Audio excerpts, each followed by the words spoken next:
LM दिवस आहे. मराठी साहित्य पेटीतील शब्दांचे वाचन. चिक्कू, कोंबडा, कबूतर, डाळिंब. गुड. टोमॅटो, सूर्यफूल, फूल, कोबी, डाळिंब, सीताफळ. गुड. चणे व चणे. गुड. खेळाडू, तेलकट, लेखन. गुड. फणस, दमट, खडक, शतक, नरम, चटकन, तडफड, लवकर, तळमळ. गीता, उन्हाळा.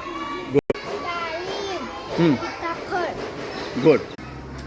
गरुड, मोर, कावळा, चिमणी, पोपट, बगळा. गुड.